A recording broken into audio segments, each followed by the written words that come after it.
Hi, I'm Kevin Jr. along with Vincent Charles, Afshin Bernard, Chris Jerry, and Coach Tony Bentley of the Wakefield Warriors. Welcome to the Nation's Capital Sports Show. Thank you very much for having me. All right, so first we're going to start out talking about you, not talking about you, but interviewing you. And when I look over your bio, man, it's pretty impressive. A 32-year illustrious career. You're a product of Arlington, Virginia. You went to school in Arlington, Virginia. You actually attended Norfolk State University. And after that, you came back to work for Arlington, Virginia, yes. Washington Lee. Washington High School was my first job, coaching high school basketball and high school football as well, too. That's right. And then, of course, you saw your calling in 2002, where you ended up with the Wakefield Warriors. Right down the street where I grew up at. Thought I was going to go to Wakefield High School, but I was actually shipped to Washington Lee back in the day, and the opportunity presented itself in 2002, and I was named the head basketball coach. Well, an impressive array of body of work here, more than 202 wins. Oh. Wow. That means I've been coaching a long time. And in one season, a 29-1 record. Man. Yes. And then the most impressive stat, in addition to that, is out of 48 of 55 seniors that passed through your program, all of them went on to college. Yeah, that's one of the things we try to pride ourselves into. Whether they play college basketball or not, we want to make sure they have the opportunity of going off to college. So that's very impressive. That's a good thing, because you're actually teaching a little bit more than X's and O's. Yes. And you're on the basketball court. You're actually getting in these boys, teaching them how to be men, and giving them the skills beyond basketball, and that's impressive to me. That's the most impressive stat, in addition to your other victories. Well, today's, like, even with the March Madness tournament going on, every kid that I've ever coached always wants to be a Division I athlete. But we have to talk to the kids about where you can fit in at. There's schools out here for everyone, and we just have to find the right fit for each kid that comes through Wakefield. And I'm going to let the guys. Tony, Coach, we've known you a long time, yeah. Especially Chris and I, and you even worked here at the station. We called some games together. I can't believe it's been this long now that you've been at Wakefield. Yeah. Talk about some of the great. Let's talk about this season. Actually, you had such a wonderful basketball season, making it to the States once again. Unfortunately, you fell a little bit short, but it was a successful season, and congratulations on that. Tell us about Dominique Tam. Start with him. Yeah, we start off with thinking about Wakefield basketball. Dominique Tham is our centerpiece. He's a 6'4" junior. He was named the Regional Player of the Year, the Conference Player of the Year, first team All-State. I mean, everything that Wakefield does starts with Dominique Tham. He does have some good players that he plays with as well, too. This year we're going to be losing 4 seniors. J.P. DeFranco came in and hit some big shots for us this year. Kyle Davis was a transfer from Washington Lee that came over and ran the point for us this year. Jalen Carver has been a 3-year starter on the varsity at Wakefield for 3 years. And then Raquan Hobson has played on our varsity team for 3 years, but has been a 2-year starter, and he was named to second team All-State, first team All-Region. So we're going to miss these guys that complimented Dominique Tham and the rest of the guys on the team. And I've just been very blessed to have good players at Wakefield in my 12 years there at Wakefield. What about looking to next year? You like what you have coming back and the new players on the team that you'll have? I do. I mean, I try to tell the kids, too, so I got to also practice what I preach. Next year's not promised, but at the same time, if we do get a chance to look ahead, we have most of those guys coming back. I mean, headlined by Dominique Tham, Marquay Walton, who's a junior as well, shot 78 3-pointers this year for the team. Xavier Cooper was a part-time starter. He'll be back for us. So we have, again, coming back off of a state championship team, some leadership and some guys who've been there, that's been in the battle. So I'm looking forward to getting started already. And if you're just joining us, you're watching the Nation's Capital Sports Show here on AIM via Comcast 69 and Fios 38. We're speaking with our very special guest, Coach Tony Bentley of the Wakefield Warriors. Chris. Well, you mentioned AIM. First of all, I'm very prejudiced when it comes to this guy. This is one of my favorite guys, and you mentioned AIM. We go all the way back to 1993 when this guy was on TV, not as a player, not as a coach, but as a color commentator doing regional basketball 21 years ago. Yeah. But, Tony, when I was thinking, when I watched the championship game down in Richmond, one of the things that came up is Potomac beat Henrico. Potomac had 1 loss this season. Who put that loss in there? I like to say we did. It was a great game. Potomac deservingly won the state championship. They're a very good team. Every position was covered. The night we played them for the regional championship game, we had to play our best, and we did. We got contributions from everyone. Kyle Davis, Jalen Carver, Raquan Hobson, Dominique Tham, Marquay Walton. My coaches, the fans at Wakefield was phenomenal that night. There was 500 to 600 people on the outside of the building that couldn't get in. So I felt bad for those fans again, but the ones who got in got an opportunity to see some good basketball in Northern Virginia.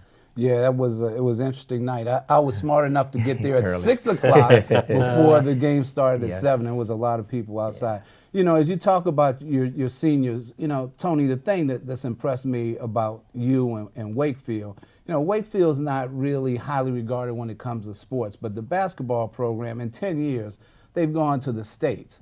And that's been under you. You've done a fantastic job. And tell me about how the Wakefield community rallies around, because I see a lot of old heads that went to Wakefield in the 60s and 70s out there pulling on for the Warriors. We've been, in my tenure, we've been to the state tournament 4 times. We've won 2 regional championships and 3 or 4 district championships. But the community, and I'm an Arlington guy. I grew up in South Arlington.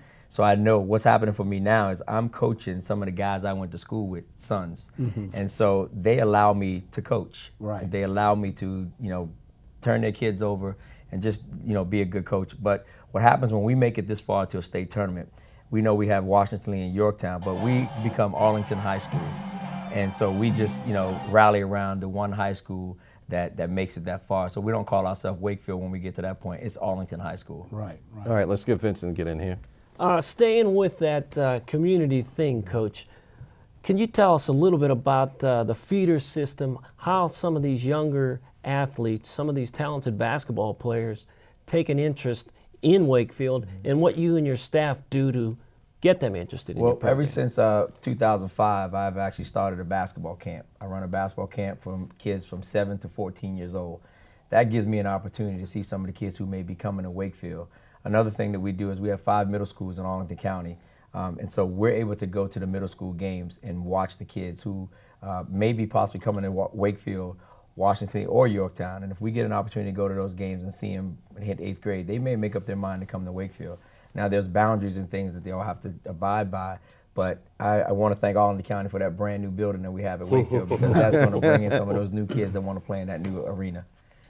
Let's talk a little bit about your mentoring program, because this is nothing new that you haven't started just recently over the past 16 years with Wakefield. You've been doing this all your career. Yeah. So talk a little bit about how you mentor the young players. Well, I mean, ever since I started playing high school basketball in Arlington at Washington Lee under John Phillips, it's been a goal of mine. Once I realized I was only going to be 5'6", I said, okay, I got to stay a part of the game. I want to be able to coach. And so I just wanted to give back, and even with my camp, when I was younger, I wasn't able to afford to go to camp when I was growing up.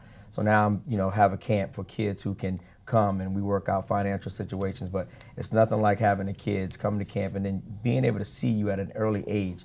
The guys that are on my team now have all come through my camp. And I've seen them since they were 7 and 8 years old. So you start developing that relationship with them, and not only with them, but with their parents. And so by the time they do get to Wakefield, the relationships are built and the family is strong. Actually. Thank you, Kevin. Tony, one of those players you've mentored is now in Division III, Virginia Wesleyan. Yeah. He won Rookie of the Year this year, and that's Corey Moore. Yeah. Talk about your relationship with him, and have you kept up with him this past season? I mean, with all my players, I keep up with them. I can tell you where everyone is who graduated, but Corey Moore has been a special young man. He's family. Watched him grow up, and to watch him develop. This was a young man who at Wakefield was ineligible his sophomore year because of his grades, and I had to sit down and have a talk with him. I would not allow him to play basketball, wouldn't let him do anything until he got his grades together. He was able to get his grades together. He finished the last 6 games of his sophomore year, and then he became a star as his junior and senior year. He just took us to the state tournament again. And now he's at Virginia Wesleyan. I was able to be a fan the other night. They made it to the Sweet 16, and I was in the crowd cheering like a little cheerleader for him because he had 30 points. He had 20 at the half. But he has that hunger for the game, and he just continues to play hard. And just a quick lesson with that, Corey had close to 1,000 points in his career, but he only played less than 2.5 years. And he tells me, I would have broke 1,000 if I was eligible. And I said, yeah, if you were eligible. So, he's just a good kid. He's back with the program. He was at our banquet the other night. We talk to each other every other night on the phone. He's just a good kid, and I expect big things from him for the next 3 years. Excellent. Yeah. Chris? Yeah, there's nothing more I can add. Like I said, I'm just prejudiced when it comes to this guy because I've been watching him. You know, we started way back when Afshin and I was doing the high school basketball cover in Arlington. We started way back as he was working his way up, and I'm just reminiscing. And when he said 93, I knew it was a while. And It I'm was thinking 93. that's 21 years Yeah, ago. it's been a long But time. And I still don't know how you guys even asked me to do the game, but I didn't hesitate. I saw my opportunity. Yeah, but we just we kind of saw it in you, you Yeah. know, that whole time that this guy's going to be something. I didn't know at the time you would end up at Wakefield as a Yeah. head coach, but man, what a great decision it was by Wakefield to have you go there and take over the program. And not to cut you off, it's been wonderful. I mean, I never thought I'd be at Wakefield either because the coach before me was Coach Veldrin, Right. who is my idol, was a legend at Wakefield, 435 victories. So I talk to Coach Veldrin often. It's funny that he texts me.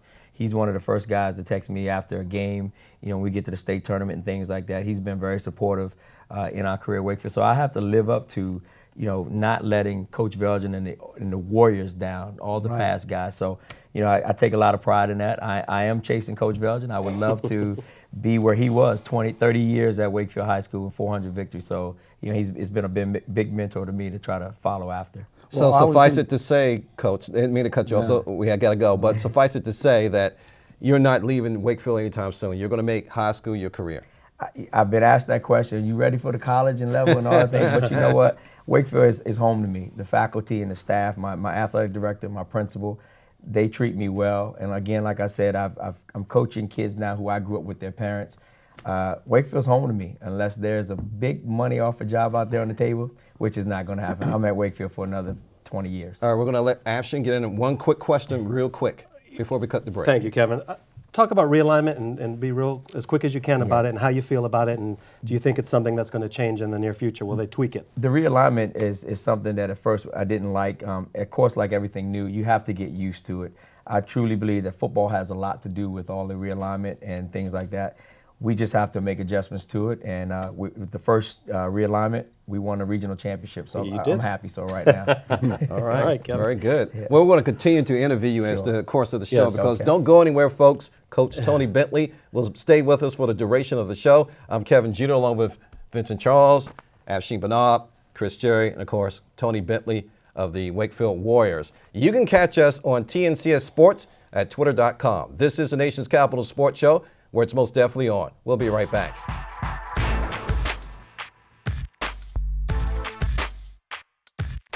Welcome back to the Nation's Capital Sports Show, where it's most definitely on the Stitcher Radio Network. You can catch us out on the Stitcher Radio Network at StitcherRadio.com, and you can also download the Android or iOS app for your iPhone or iPad or whatever object or device that you have.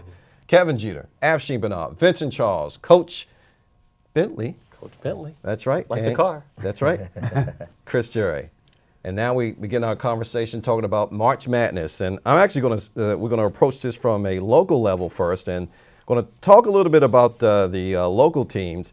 First, we're going to start out talking about George Washington. Took it on the chin, 66-71 at Memphis. Then, of course, American University, that football score, well, at least as far as the Eagles are concerned, 35 to 75, Wisconsin. And then the one shining moment and star locally is the UVA 70-59 over Coastal Carolina. And actually they went on and won another game since then, but we want to actually talk about these games. Let's first start with talking about George Washington. Seems like Memphis had an answer, Chris, for whatever George Washington did. When they shot, they were in their face. When they went up to block, they were blocking shots. Your take on this? Well, it was a tough matchup for George Washington, but you know, the take that I have on it is Mike Lonergan has got George Washington back to a point where they're in the NCAAs. They'll probably be in the NCAA every year, and this was a learning experience for them. Memphis is an experienced team being in NCAA tournaments. So, you know, I don't think GW has to hold their heads on that one. I think that was a game that probably played out like most fans thought it would. And Coach? Yeah, about the same thing. Chris is correct. I mean, experience, nothing like getting that tournament experience. I know they want to win. It's nothing like the experience. I agree with the gentleman, Kevin. Mike Lonergan is going to get them back to where Mike Jarvis got them originally, and maybe even go beyond that. in the future. I think he's going to see a lot of success at George Washington. Vincent. And I'm along the line with you guys. Lonergan has recruited very well. He's got a lot of good young players coming in, and he has a young team. They'll be back. And let's talk a little bit about that freight train called Wisconsin. A little bit too much for the struggling Eagles, Afshin. Yeah, AU got slapped around. There's no doubt about it. What do they have, 8 or 9 points in the second half? I mean, they played them tough in the first half, but then Wisconsin said, it's time to roll now. And I'm sure Coach had a good talking to him at halftime, and they just took it to him, and they beat AU pretty good. Beat them like they stole something. They did. They might have. Well, Wisconsin stole that game, Coach. Yeah, just Big Ten basketball. I mean, if you ever seen Big Ten basketball, they weren't ready for that. Yeah. And see, when I thought when the brackets came out, the one game that I thought was going to be a real big mismatch was this, because Wisconsin was a 2 seed, American was a 15, and then to compound that, you put the game in Milwaukee, which is a virtual home game for the University of Wisconsin. So, that was tough for them to do, but nobody expected American to go back because Jeff Jones left to go to Old Dominion. And so nobody expected American to be back in the mix for the Patriot League. And so, hey, they won, and, let's see what's going to happen coming up the next couple of years. Vincent. American certainly outclassed by Wisconsin. And let's hope that Mark Turgeon and the Maryland Terps were watching that game. Welcome to the Big Ten. Big Ten. Let's not forget, Florida got to play in Orlando, too, in their first 2 rounds. So, when you get that high seed, that's the reward you get, unfortunately. That's right. Coastal Carolina 59, of course. Virginia 70. Mentioned that before. Virginia showing why they're the #1 seed. They were 5 points behind at the half, but they came back and they played in grand tradition, playing defense with their legs and not with their hands, and actually they were none the better. Well, the text messages and Twitter was blowing up on there when it was 31-21 Coastal Carolina. I was like, see, yeah, your UVA is going down. It's going to be the first #1 seed to ever lose a 16. But as Virginia has shown all year long, they're really good. They make adjustments in the second half. They come out with really good defense, and that's really what they did in the second half. They came out, they made a little run to get it close right before halftime, and then in the second half they kind of stepped it up. So they won that game. I think this game that's coming up against Memphis, that could be a little bit of a tough game, and then if they get past that, then they're looking at Michigan State. So I expect Virginia to win, against Memphis, but Michigan State, let's put it this way, as a Virginia fan, I got Michigan State in my pool. All right. I tell you what, Kevin, Coach, you can talk about this. Virginia, Chris, you're absolutely right. They play tough, hard-nosed defense. They are in your shirts. But I also like that they play that gap defense. They don't let anybody ever go down the middle to the basket. If they do, they get hurt. I love how they play defense in the paint. I just think they're battle tested in the ACC, and it's going to happen one day. A 16 is going to be the one. Just not last week. Yeah, Vincent. Chris, don't count your chickens. Memphis, great program, and they got 2 great guards. So Virginia's going to have their hands full. All right. Well, we're going to talk a little bit more about NCAA. Actually, we're going to shortchange one of these topics here, segments. But let's continue our conversation about NCAA play. I had 2 game notes in which 2 of the games in which I actually like. NC State and the St. Louis game went to overtime. And of course, NC State lost at 80, and of course, St. Louis 83. At one point, St. Louis came from a 16-point deficit, but it's funny in this game, St. Louis invoked something in which I call the Shack Attack hack. And did you know that NC State went to the line 16 or 17 times and merely missed all of their foul shots, Coach? Well, I mean, that's something you got to stress every day. The little things, foul shots, and they did a great thing, and they called it the Hack of State. Yeah, there you go. And it came out and it worked for them. And you got to be well prepared all the way down through the end. And they just didn't make free throws down the stretch, and they lost the game. Chris. Isn't it interesting that one of the originators in college basketball of fouling on purpose was Jim Valvano back at NC State when they made their run in 1983 to win the national championship, and then they got caught. But it was really, the free throws, as Coach was saying, you got to make them. And then, you compound that the next. Here's VCU. They miss a lot of free throws down the stretch to cost themselves a game.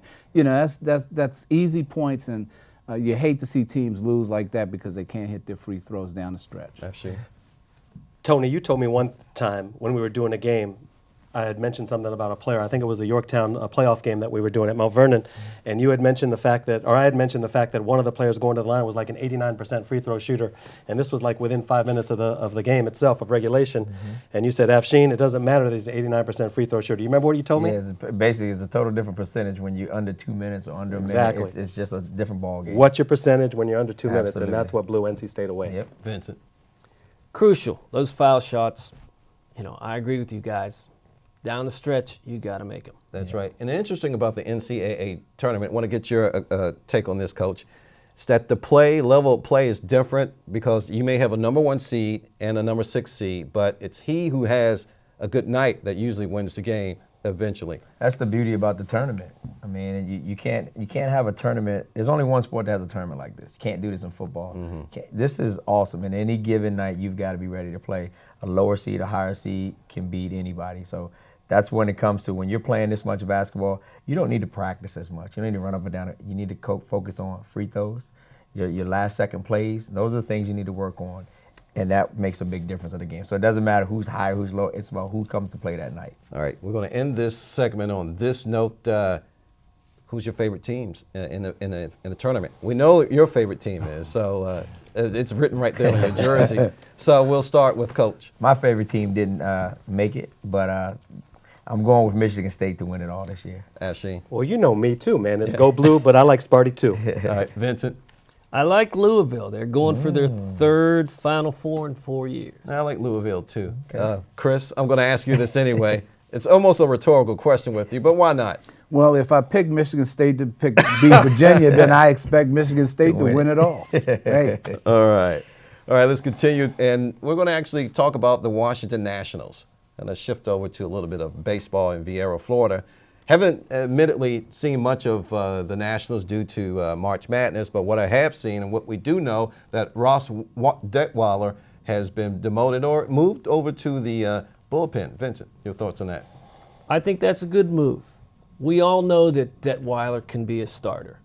So they have him in the bullpen. They need a lefty, a good lefty in the bullpen. So he just adds to that strong bullpen that's there already. But the Nationals also know that if he needs to be called up to start, he can start, and he's proven that in the past. Yeah, one of the interesting things about the Nationals is that they left that door open, and we'll have to see how that season progresses on as they get closer, about a week and a half away from the home game up, and not the home game, but at the start of the season up in Met State, actually, up for the Mets. Afshin. Yeah, it's interesting how this is all turning out. The pitching rotation, the infield, as well with Espinoza and Rendon. Doug Fister's going to be the fourth starter. I think Mike Rizzo had an option to get Fister or Porcello, and I think he took the wrong pitcher from Detroit by getting Fister. But I think that they're going to have a very good season, and I think with the Atlanta Braves and all of their injuries that they have, this is the time for the Nationals to pounce on the NL East early. That's right. Well, I just hope that the Nationals, they have it straightened out who their fifth star is going to be. I'll tell you something about Detweiler that does worry me, though. He came in expecting to be a number 5 starter. They put him on the into the bullpen, and I'll tell you what, man, his outings right now in preseason have not looked good. Yesterday, Nationals have a 4-1 lead going into the 8th. He gives that up. I'm really worried about him coming out of that bullpen, that his mind might not be right. And if he's going to be obviously a kind of a long reliever, because they're not putting him in the bullpen to be a closer. They're putting him in to do 1 or 2 innings. And so it's very important if he's coming in the middle of the game to hold, the score and keep it where it is. So I hope he's having the yips in the preseason and can get rid of that. And Coach. You guys know I'm a basketball guy. I don't follow the Nationals too much, but I will say this: the guy Fister, he had picked him up in December. I think he's 6'8". I was just wondering if he got a house in South Arlington. He may have a son. So if anybody out there knows if Fister has a son, he can come move to South Arlington. Fister he's 6'8", he can throw a mean fastball. Like a coach, always recruiting. Man. Danny Espinoza, of course, looks like he's going to be staying with the team. and he is actually going to be doing sort of a utility deal at shortstop and second base and backing up Rendon. Right, he'll back up Rendon, it looks like, and Ian Desmond at shortstop. I'll tell you what, the Detroit Tigers lost their premier defensive shortstop in Jose Iglesias. They may come a-calling with what the Nationals have in the middle, but until then, Danny Espinosa will play utility and back up those two guys. All right, Afshin, we're going to let you have the last word on this. Just like that, gentlemen, 30 minutes have gone by. Parting is such sweet sorrow, but, we got to go. So Shakespeare over here. that's right. Well, we ain't got to leave, but we got to get the gotta heck out of here. All right. Thank you to obviously Devin Gallagher, Kevin Sampson, Patrick McCleary, Ken Briley, Kimberly Phillip, Craig Syfax, LJ Lacoma, Larry Hickman, and of course our Wakefield footage. Thanks to Chris Chang, compliments of him, and XDPicks.com. You can also catch the Nation's Capital Sports Show here on AIM Friday nights at 9:30, Sundays at 3 p.m. That's right. And if you got a question or comment about anything sports related, email us at info@tncss.net. And for the latest in local sports in DMV, you can go to our website, tncss.net. First of all, Coach Bennett, Bentley, want to thank you for joining us. You're more than welcome to join us anytime that you want to talk sports and basketball. Quick question. Yes. Do you talk basketball or think basketball 24/7, or do you take a break? Do you get a vacation from all this, man? I really don't. I run an AAU basketball program as well, too, so there is no time off. Basketball 24/7. Wow, man, amazing. All right, so for the entire AIM staff and the Nation's Capital Sports Show staff, I'm Kevin Jeter. For Vincent Charles, Chris Jerry, Afshin Banab, we thank you for watching and listening to the Nation's Capital Sports Show, where it's most definitely on. Take care.